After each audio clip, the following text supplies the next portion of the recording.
Hi, this is Phil, and I'm here to tell you all about the Capes and Lunatics Patreon. Don't miss out on our comic book creator interviews, including our monthly Chichester chats with comic book legend DG Chichester, superhero movie brackets in our search for the worst comic book movie of all time, and many, many more specials, all completely uncensored. Access starts for $3 a month, full video when you pledge $5 a month.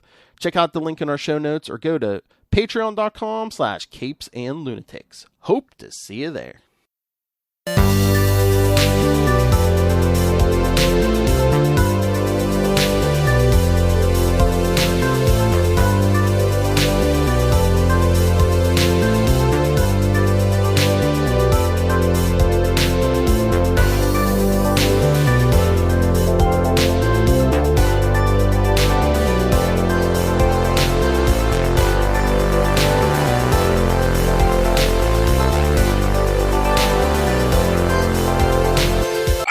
Me hearties, and welcome once again to For Stream Ahead. Arrgh. I be your captain, Charlie, the Professor Esser, and with me, as always, is me first mate and skinny rich friend. It's Mozz. Welcome, Mozz, to Full Stream Ahead. Mozz, in a world of capes and lunatics, of gods and monsters, sometimes you need a good lawyer. A superhuman lawyer. A She-Hulk. Attorney at law. Season 1, Episode 3, The People versus Emil Blonsky. She-Hulk represents Emil Blonsky, a.k.a. the Abomination. But his parole hearing doesn't go as planned. Our director this week is Kat Coro, that's C-O-I-R-O, Francesca Gales and Jacqueline Gales, have a writing credit, but they don't say what she did. Jessica Gao, created for television by John Buscema, of course, created the amazing She-Hulk. Oh, not giving Stanley the credit for it, man? Oh, no, there is. Stanley also gets it created by, and Hulk created by. And, of course, hardest working two people in show business this week, Mozzie, Dana Schwartz, and Cody Ziegler, the staff writers. All right. And they needed two people to write that 15-minute episode? I understand. It is a bit short. Yeah. You know, I do get that it is short. It is a short... You know, it's rapid fire. It's humorous. It's aesthetic. You know. Yeah. And they're not going to be long shows. They're not going to give us a resolution. They're always going to leave us on a cliffhanger. Yeah. See, that's interesting. They're going to try to make like Marvel into a sitcom, but a sitcom, you're right, gives us resolution at the end of our 20 minutes. I think you get a resolution, you get a resolution and then another hanger, you know, and that's sort of the idea. Is like there's always something else. Although actually this one kind of resolves most of its plots by the end of it. You know, the gratuitous cameo by Megan Thee Stallion aside. Although honestly, I was here for that because. Why wouldn't you be? I mean, I don't get it. I mean, I was glad that she wasn't trying to be something more than she was necessarily ready for. And I'm not saying she's not ready for it. She could have played Marsha Rosenberg. I might have been 100% there for it. But you know what? She knew to keep it in check. Let's just dip our toes in. I'll be Megan Thee Stallion in this episode. We'll see where it goes from there. But that gets us down to what is our... Ironically enough, I mean, is that the A plot or the B plot? The Rena the Light Elf story. Yeah, no, I wish more things like that were the A plot, but as it stands, the A plot is the title of the episode, Emil Blonsky. Yeah. And there was an interesting thing pointed out during one item here where effectively when She-Hulk breaks the fourth wall, she has access to knowledge that she doesn't have when she's in character. Right. It seems to me like someone is telling you a story and stops in between to make a little comment about it. So it seems like it's being told from the perspective of somebody in the future retelling the past. Except for the fact that apparently time continues to progress while she's talking.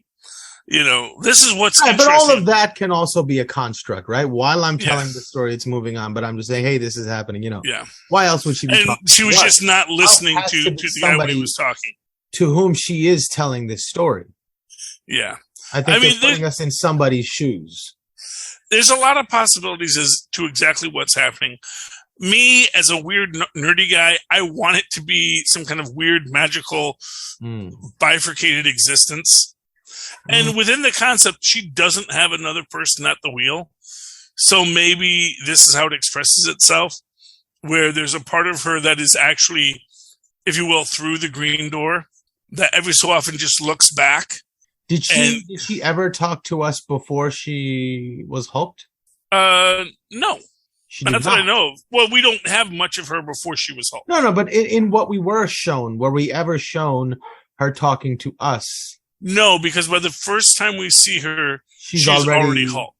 She already thinks she's in control. Right. Right, So really, I do think it is just this idea that perhaps because she doesn't have another guy at the wheel, there's not another person in there with her, that the way... Or that's who she's talking to. She could be talking to the other person, Huh. It might even be that her She-Hulk persona is actually talking back to her Jen Walters persona. Oh, that's really good. Yeah. And the She-Hulk persona, just because she is sort of an evolved Hulk, is sitting here saying, these are the things you don't know yet, but don't worry, we're going to get through it.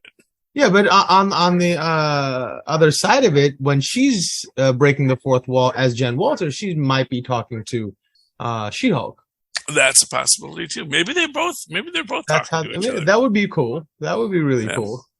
Although you do have the fact that the Hulk heard her talking to someone. Oh. And no one else has heard her talking to someone yet. So it's interesting that when she did that, the Hulk looks back too. It's like, who are you talking to? Her assistant, I gotta see if her assistant has ever noticed her talking to herself. Yeah, I don't think we've seen that yet. And the one time she's done it where other people were in the room, the other guy was walking and talking, and she wasn't listening. So. Yeah, and he's not the type to really pay granular attention to people that are below him anyways. Exactly. Like he says, he really couldn't give whatever who her paralegal was, Right.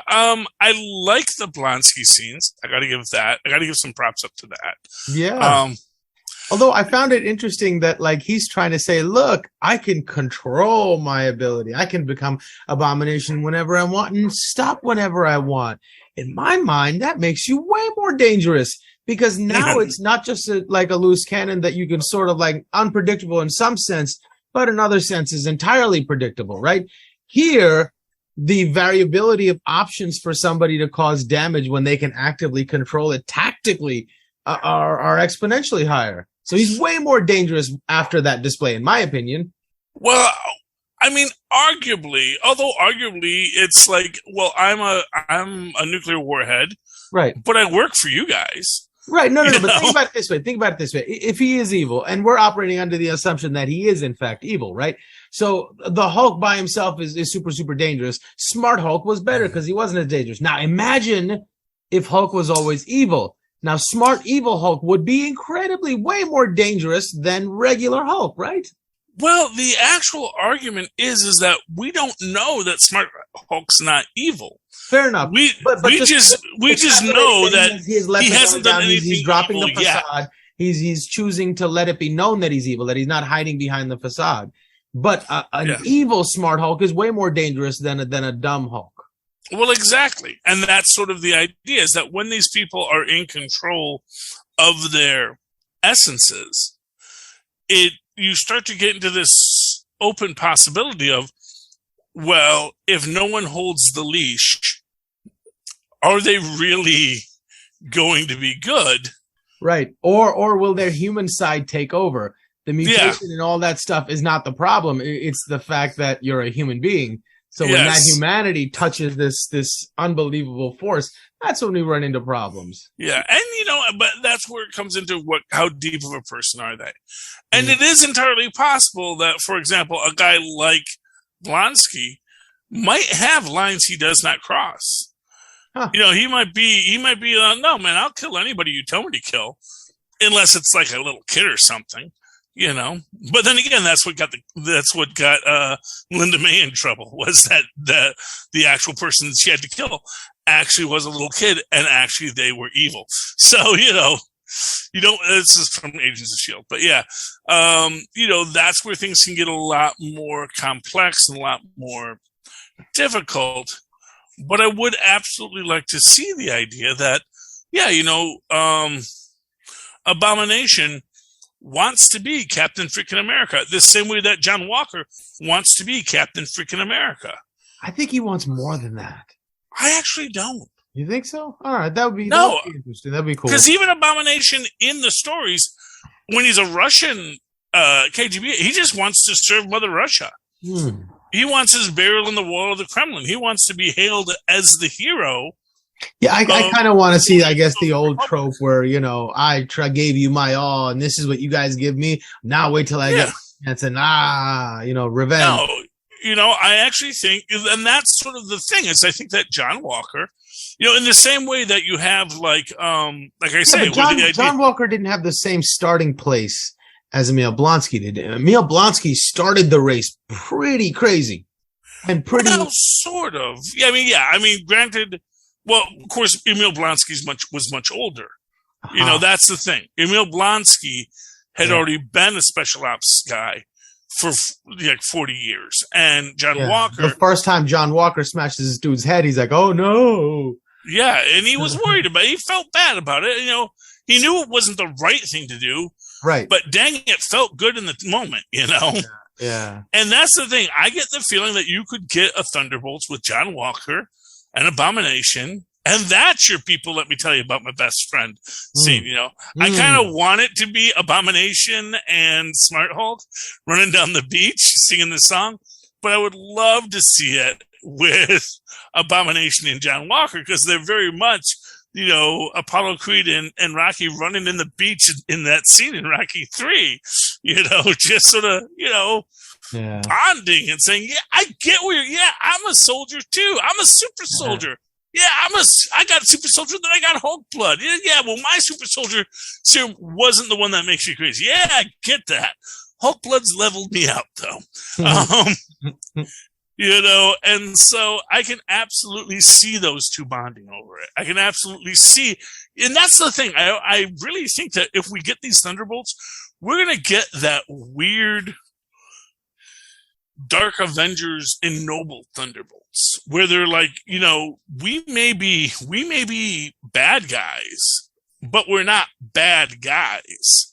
We're not gonna do these things intentionally to hurt people, but if we need to hurt people, we absolutely will, because that's what you need to keep the world safe.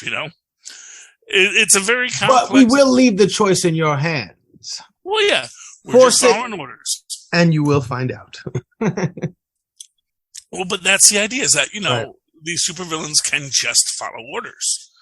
And, the fact of the matter is that, Captain America killed lots and lots and lots and lots of people.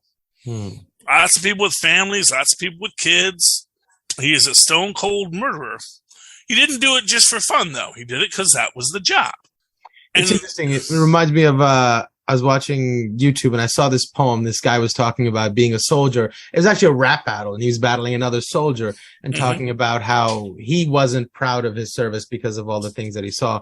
And he said something to the effect of, look, I have enemies too. I get hailed for killing theirs, but jailed for killing mine. It's like, wow, that's a great. That's deep, man, and but that's the point. And I can absolutely see a guy like Blonsky, a guy like Walker, totally being of that mindset of like, you got a threat, you need me to punch you in the face, I will punch that guy in the face. That, quite frankly, Abomination versus Thanos regardless of anything else, Thanos is going to have to use that Power Stone. Because Abomination is going to be like, judo chop. And that is where you're going to be in that moment where, Thanos may be a trained fighter, but he's not special forces. And like the first thing that Abomination is going to do is like just rip off his arm. So not going to do much snapping now. And they'll beat him with the freaking arm, holding onto the Power Stone. And of course, Abomination will then use the Power Stone to beat Thanos to death. Yeah. And now that's a movie. Yeah. Oh, that would be a great one. That would be a really great movie, honestly. It's like over like 5 minutes, like Infinity Stones. Just tosses it to the side because what's the point in it? And then what do we do? Yeah. Well, then we go and we see what Abomination does. I mean, that's the thing. It's like I can imagine stories where like these guys just go off and it's like, what was the great existential threat? Because someone had a goal and a plan, but that it would all just come apart the minute they ran into somebody who actually knew what they were doing and knew how to just be cold. It's like when Thanos faced Ultron, and he just shows up and Ultron just zap, It's like, all right. Yeah. Because you can't control your left arm if you're not connected to the right side of your brain. See, that's why he did that bifurcation. Indeed. That's cool. Yes. But anyway, moving right along. Where were we? We were talking about this one. So Bukowski's back. The plaintiff. Yeah, not Puglisi, which is the first time I've ever heard it pronounced. Puglisi. I always thought it was Puglosi. But it's Puglisi. That's how the judge pronounces it. The judge could be pronouncing it wrong. Everyone calls them Pugs, but it's Puglisi. And I like I like Puglisi. He's really good. He's fun. He's enjoyable. But Bukowski is. I mean, I don't know if I've never read enough books with Bukowski in it to know if he was just that delusional and stupid. Although I wouldn't put it past those comics to make him be just that thick and that much of a jerk. Yeah, I mean, he's a caricature, right? He's a placeholder. Yeah.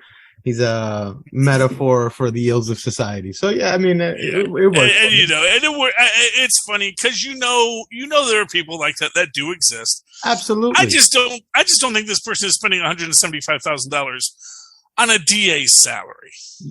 Oh. Because he's a district attorney. He's not a high-priced lawyer. He's got a lot of debt from this, is what I'm saying, But, it makes me think that he's probably involved in a lot of shady things. That could be, he could be a very shitty character, probably taking some money on the side, getting kickbacks for where he sends people. Or this is going to lead him down a bad road where he had to borrow all that money to fund this lifestyle, and now the debt has come due, and that could be a real thing too, It'd be a fun problem to solve. Although, interestingly, a light elf might have access to 50 tons of gold because it's not that rare in Alphaline. It's like, oh, what? You just want gold? Here, will 50 pounds of gold be enough for you? It's like, how about 100? Would you like 200? Okay, have a good day. And see, that could be very funny, especially when you realize that, gold is very rare here, but it's actually pretty common in Alphaline. And so we're going to call this a good day, Yeah. That would be nice. But moving along, I do got to say, I liked Runa's behavior in this, where after Bukowski leaves, she comes back and says, "You know what? I was lying. I was being an idiot." And all this. It's like, wait, what? And it's like you've got the same kind of entitled brat on either side of this case. Oh yeah, without a doubt, these are absolutely the most entitled brats in the world, and that's the thing. I absolutely believe Runa was playing him, pretending to be, Megan Thee Stallion. And to be fair, there are people who I am certain if Megan Thee Stallion came up to you and said, "Hey, you're kind of cute," or someone that looked that much like her, yeah, it'd be hard not to believe it. Exactly, and although in this day and age, you know how many shapeshifters are out there. Maybe you'd be a little wary, but someone in that position, sort of like, especially when you're, in law, you don't think anybody can get you. So it's like, and again, that's the thing. That is the weird thing about it, because you got to remember that up until Winter Soldier, every person who showed up with powers was suppressed by S.H.I.E.L.D. If you had powers, and if they could suppress you, they would suppress you, or they would direct you, or they'd reutilize you, or they'd repurpose you. They would find ways to keep you hidden and move you into the S.H.I.E.L.D. Hydra pipeline to see what you could do for them. After Winter Soldier, when S.H.I.E.L.D. falls, I get the feeling that, a lot of people started to, and a lot of people probably still kept what they could do on the DL as much as they could, because they knew S.H.I.E.L.D. would come after them. But after Ragnarok and a bunch of Asgardians drop on Earth, suddenly you got all these fairies that are going to, and I mean that in the classic term, the light elves are of the Fae. Granted, technically they're not fairies, they're elves. Though the elves are part of the Fae, so yeah, all these elves running around. It's like, no, we have magic. We're just going to use it, Yeah. And suddenly things get a little more complex. It's probably a giant black market for freelancers. Well, and to that extent, that is our final scene in this. Is the Wrecking Crew showing up with their Asgardian empowered weapons. Now, are they supposed to be like 13-year-olds? Well, they're not 13. I think they're all in there. They're all like, so here's the thing about the Wrecking Crew. They are jabronis. Okay. They are absolutely jabronis, but they're usually really tough jabronis. And, you enter into this weird part with this where there's a little bit too much bluster, and we don't get to see them not be a jabroni for a few minutes. But, the idea is that, these are people about to take on a Hulk with their weapons. And maybe they really could have done some absolute damage. I think I would have liked it if they'd done a lot more property damage first. So we could actually see how BA they are. Right, and how BA she is if they're an actual real threat. Yeah. I thought they were just like Halloween costumes of kids that went out too early. Yeah, what it really comes, and maybe if they get a second round, we're going to see it a little bit differently. All right. And this is where it could get very interesting, because in this one, they jump her while she's still in Gen form, because they've got to get that Hulk blood from her while she's still in Gen form, because they're not going to be able to pierce She-Hulk's skin. But did they attack her in Gen form? Or she hulks out in front of them, right? Yeah. Right, because Pile Driver grabs her, and he's like, I'm going to, I have you. Like, oh, yeah. And then he's like, oh, wait, I don't have to do this. And then she just hulks out and wipes the floor with them, which is typical for the Wrecking Crew. It's sort of like, the first time you meet the Enforcers, which are a group of Spider-Man villains who are all human level, but are just like peak human level at like Kung Fu and, one big strong guy that just has a huge soak ability, and then the other guy was the guy with the lasso who just has this, like, he's just can make a lasso do just about anything, and he's real good at, like, when you're not looking, he lassos you and pulls you down, and then the ox steps on you, and then Fancy Dan kicks you in the nuts, and then and you're all over, And what they were this really good team of basically protection artists, and like performers and trapeze artists. Yeah, but the thing is that they actually beat up Spider-Man once or twice, because when he goes in there and he's not ready for it, these guys who are really at the top of their game really and he's 17. Yeah, and he's 17. He's a kid. Yeah. He's a kid, and these guys are experts. So, like I said, like, if you put Thanos up against Abomination, Abomination is going to know how to fight. He's going to know how to feign and bob and weave and just really work the breadbasket. And Abomination will hit below the belt.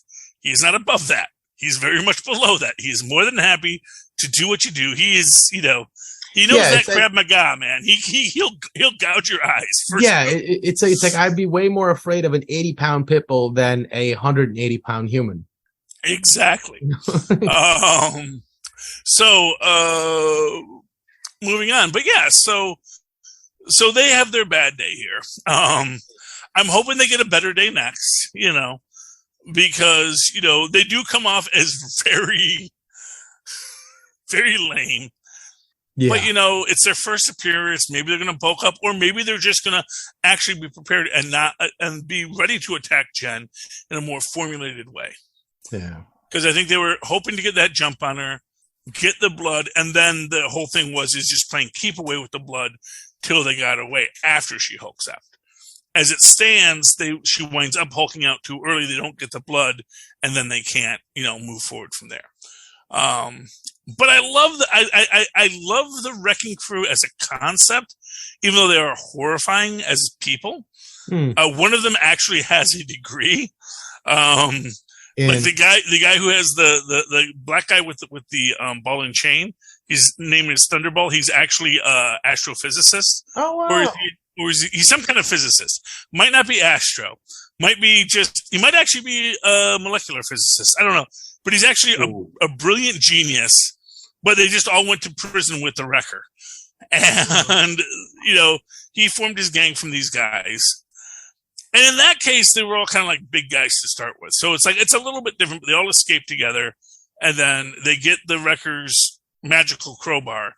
And they get the powers. Now, in this case, they each have a magical weapon of Asgardian origin. So... Yeah, it's and they didn't even look like they knew how to use their weapons. It seems like somebody gave them weapons that they didn't know how to use, and they were like, "Oh, we got this." Like, wait a second, you've never used nunchucks before? How hard could it be? Yeah, that's one of the problems with it. But it's just about figuring out where they go with it next. And I think they could do more things. That's the thing. It's like we're on our third episode. For what it's worth, that's why we have 9 episodes. Because we're at the third episode. We've introduced the 8 soulmates of Abomination. We've introduced Titania. And now we've introduced the Wrecking Crew. We've got to start bringing some people back for future episodes. We got to start revisiting these themes. So I think over the next 3, we're going to revisit each one, and we're going to build out each story. Yeah, well, let's talk about the other addition this episode was finally Wong. Oh, Wong, yes. I did like having Wong to testify in defense of Abomination. And you know what's interesting about this? He says he had to break out Abomination as part of his training to become Sorcerer Supreme. But he was already Sorcerer Supreme at that point. He had been Sorcerer Supreme since... This happened after Spider-Man, right? Right. Well, this story happens after Spider-Man. Right. So his fight with Abomination happened before Spider-Man. So he was already Sorcerer Supreme. Didn't it happen in Spider-Man? No. His fight with Abomination happened in Shang-Chi. Now you could make the argument he's going there in No Way Home, but in truth, it actually seems like he is going back to Kamar-Taj. And when we actually see him, like most of what we think about it is this story is following its a linear timeline, so that it goes Shang-Chi, it goes No Way Home, it goes Multiverse of Madness, and exactly what happens where as it progresses through seems to be in the timeline. And so we can assume Wong was already Sorcerer Supreme, because when you look at his resume, it says the length of time he's been Sorcerer Supreme. But no dates. Doesn't it give you the length of time? I thought it said like he was Sorcerer Supreme for like 9 years. But it says 9 years. Right, but you can subtract to get it back to the end of Infinity. Right, but it doesn't tell you when he started being Sorcerer Supreme either. It just says present. It doesn't say when he started, and nor does it say when the other job ended, the librarian. So you can't really put. I mean, it's 9 years and 11 years and 9 years, but that could mean a whole host of things. That is true. I'd like to think based on what, and again, from the way that Strange talks about it, it sounds like he was already Sorcerer Supreme when Strange got back. Yeah. And because we see that Shang-Chi takes place post-blip, we can assume that Wong was Sorcerer Supreme by the time we see Shang-Chi. Because it may have been a technicality, but it was still one that when Doctor Strange returned, he didn't just get to be Sorcerer Supreme again. You know? And it seems sort of haphazard for him to just pull Abomination out just for the sake of, I gotta practice, you know? No, I think that is a total fabrication. Oh, okay. Because my actual theory is that there's an aspect to him working with Abomination and specifically testing him to test what his power limits were. Like, effectively, as Sorcerer Supreme, he has to understand what the power levels of these superheroes are because he now has to deal with these people every freaking day. Oh, that puts a bit of urgency on things. Yeah, he's likely the one who reaches out to Bruce Banner and Captain Marvel, because he understands that, okay, these Infinity Stones cause these powers. These are the things that result from it. This is very similar to the magic I'm used to. I need to understand this world very much so. And to that extent, I get the feeling, that's why I say, when we see the Illuminati in Multiverse of Madness, that's not the first time we see the Illuminati. The first time we see the Illuminati is in Shang-Chi. Do you think he's going to want to fight Jen Walters eventually? Is that his goal? No. He doesn't want to fight anyone. Oh, there's a new Hulk being born. I got to see what this is about. Come on, you know. Well, no, I don't think he wants to fight anyone, but he wants to know what the power sets are for what he has to deal with. He is defending this entire reality, this entire cosmos. So he has to know what the threats are, what their power levels are, so that he can appropriately adjust and survive them. So when he faces Abomination, it's about knowing what the powers of Abomination is. All right, because obviously he could have fought Bruce Banner Hulk. He chose not to because he needed to find someone who would see this as a real threat, who would actually fight like a fighter. And he didn't want to face Bruce Banner. He wanted to face someone who had the knowledge and the training. Yeah, and we see by that point that he would get crushed by Bruce Banner. Who? Wong? Yeah. He's the Hulk, for crying out loud. Everybody seems to forget who the Hulk is. Why is everybody like, oh, somebody could beat the Hulk? This guy could beat No. Well, I'm not saying that. Well, first off, what it is Bruce Banner wouldn't punch the Hulk. Bruce Banner wouldn't punch Wong, but more importantly, Wong wouldn't allow himself to get punched by Bruce Banner.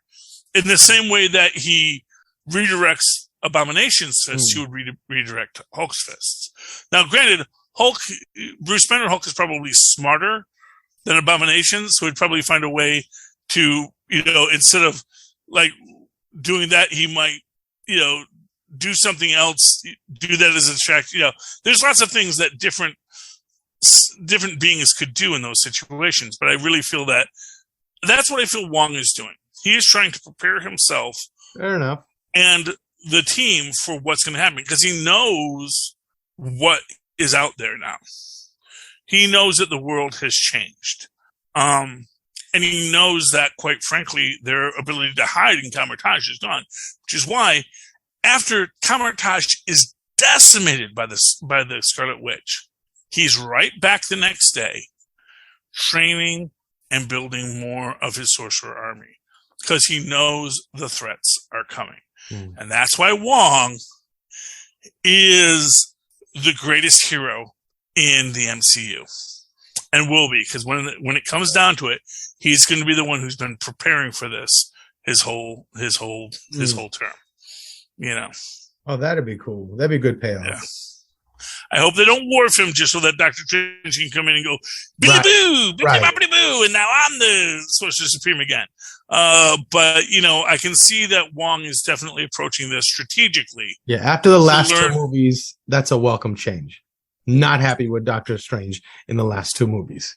No, that's fine. Well, and you're not supposed to be. He's meant to be an arrogant jerk, you know, and you know he's supposed to be the superhero version of Bukowski. Was this like his WWE heel turn?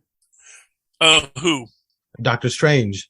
This last little phase, whatever we were on, maybe was all about making us not like Doctor Strange because we all loved him so much before. That could be what they're doing. They're going to have him do the heel turn, and then he'll turn back to the face once he learns humility. You know, because that's the thing. That's the one thing about magic. That's why Doctor Doom is a petty dabbler in the field of magic, because he lacks humility. You got to be willing to be humbled to unlock the greatest secrets. You know, it's like the tests in Last Crusade. You know, you have to take the leap of faith. You got to be penitent, and you know. That's how it works, Mozzie. Any final thoughts on tonight's episode? No, I'm super excited about the show so far. Light, airy. No episode tomorrow, my friend. Yeah, I can't wait. I think it's gonna be fun. I'm looking forward to Matt Murdock. I'm looking forward to so much in this show.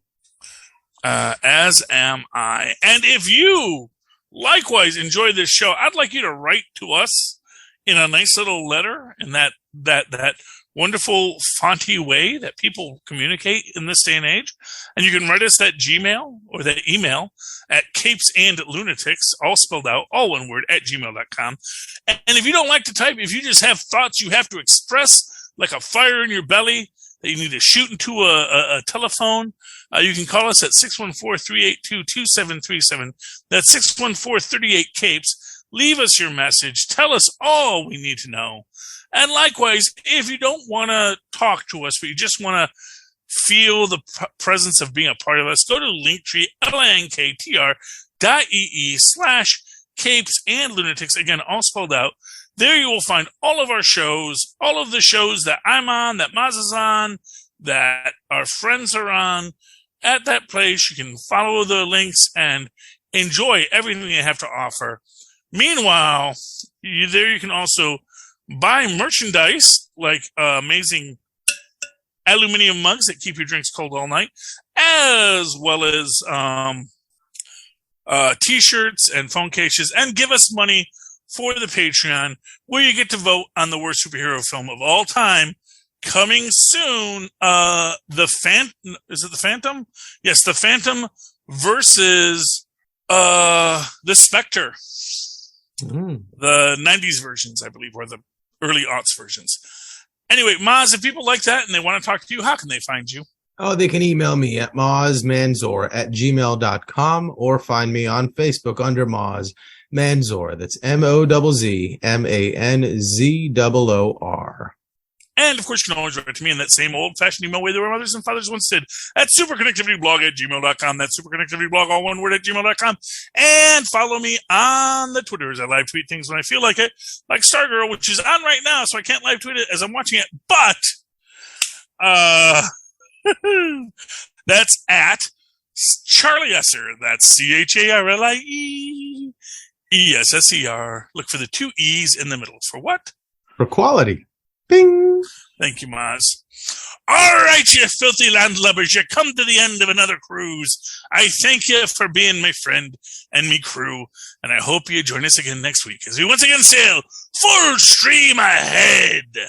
Arrgh.